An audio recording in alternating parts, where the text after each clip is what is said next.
Well, it's been a while since Team Overconfident and Undertrained went on a road trip, but this past weekend we headed out to Tough Mudder, Colorado. So the race site was actually at Fort Carson, so we had to make our way onto the base first, and then went to get checked in, and then it was time to go.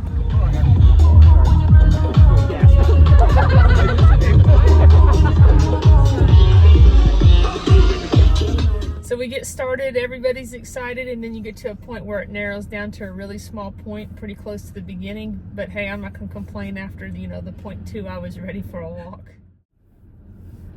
And the first few obstacles that we encountered were to get us nice and muddy.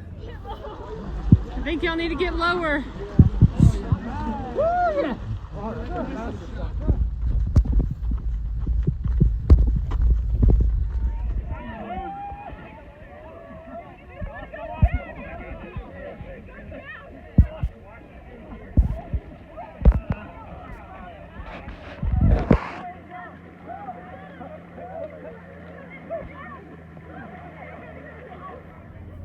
And then of course we hit an upper body obstacle, and I will just note that both of us have tweaked our shoulders recently, so we were trying to be really protective of them on these obstacles.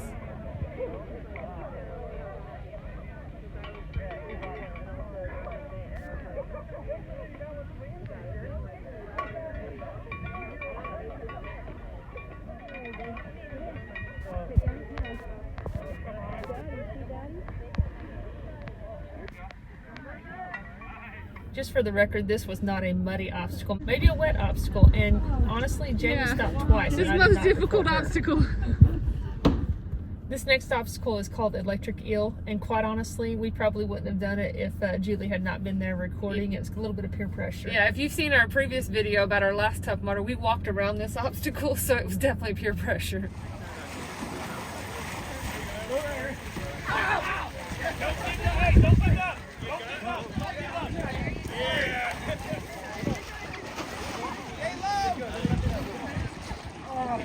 Finally!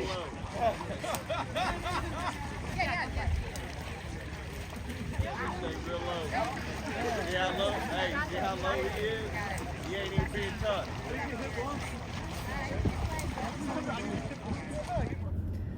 And this next obstacle is called the Block Nest Monster, and this is probably one of our favorite obstacles, and a lot of it is just because of the teamwork required. So you have to keep it moving, and so as you go over, the goal is to kind of pull it with you to keep that thing turning, and so you have to really rely on others.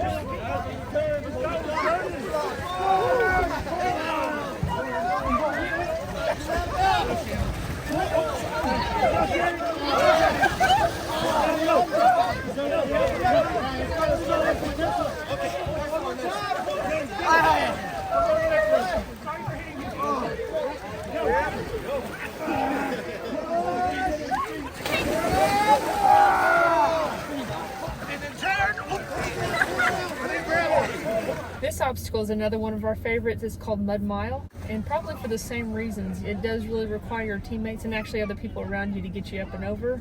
This one tears up your knees though. Yeah, these are really, really deep this time. The water wasn't deep, but the mounds were really high.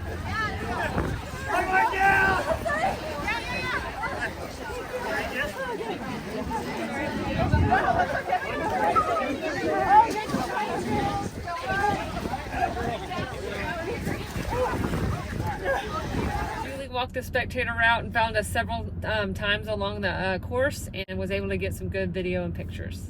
Alright, there's the best videographer ever.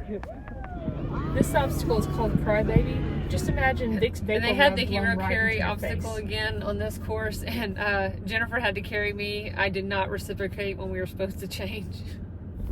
Hero carry. Jennifer's got to shoulder the heavy load. Ryan's just carrying himself. Yes, big enough load. On this course, there were, of course, in Colorado, a lot of ups and downs.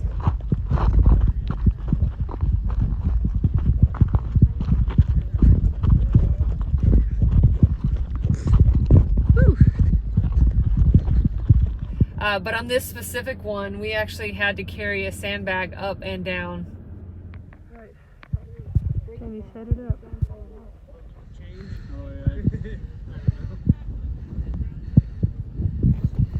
You need to do like another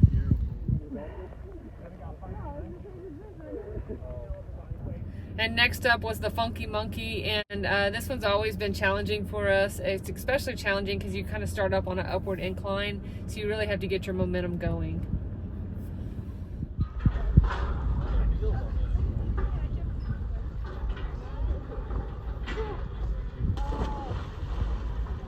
There you go, you got it.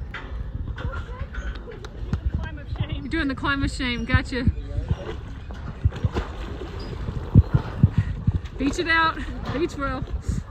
This obstacle is called cage crawl, and I have to admit it is definitely not one of my favorites. It almost gives you that panic sensation like you're about to drown. I think if you listen really hard, you can hear me coughing up a lung in the background. I got stuck underneath one of the things, and I was a little bit panicked. On the course, they had some Kodiak granola bars, and in that moment, we decided that we needed to try to get a sponsorship from Kodiak. So we made a quick commercial for them. When you're undertrained. Yeah, when you're overconfident and undertrained, the only way to get to the end, Kodiak granola bars. Next up was Augustus Gloop, which is a good rinse off. It's kind of like trying to crawl up a tube with the shower going, but it makes it really difficult just because that net is so loose, so it does take a while to get up.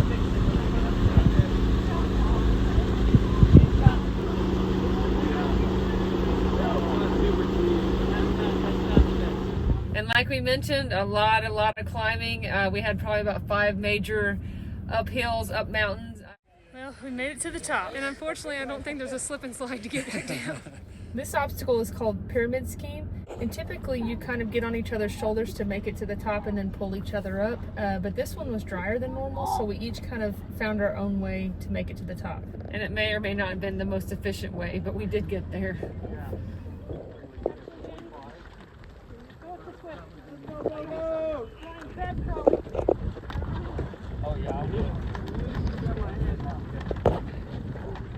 This was our final uphill climb.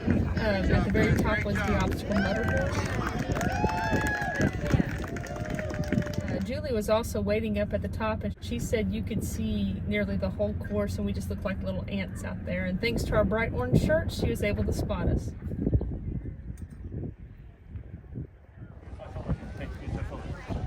This leg here, that leg's up, right? Yeah. Ready? 1, 2, 3, up. Shoulder. Use my shoulder. My shoulder. There you go. There you go. You got it. Come on, Sienna.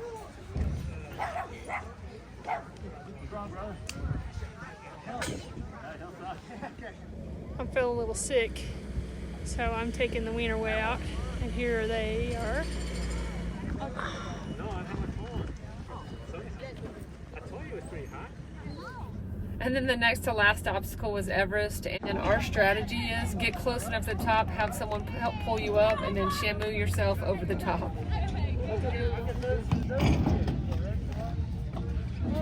Awesome, family.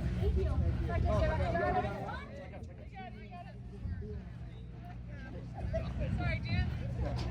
Oh, yeah, you got it.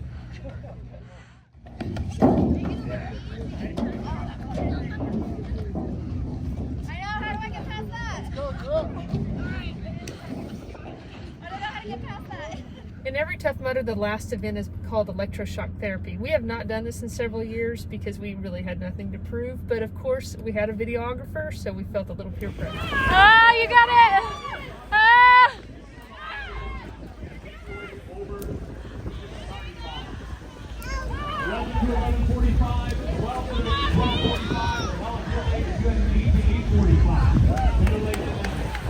You got it!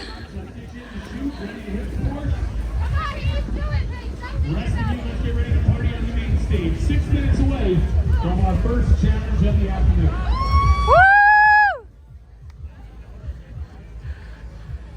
And of course, since I took a face plant during electroshock, I was the dirtiest one of us all. That's what I said. Hey, what lesson did you learn? Don't fall down. Don't do the electroshock. Yeah. Until next time, Tough Mudder, we'll be back. We'll come back overconfident and undertrained again.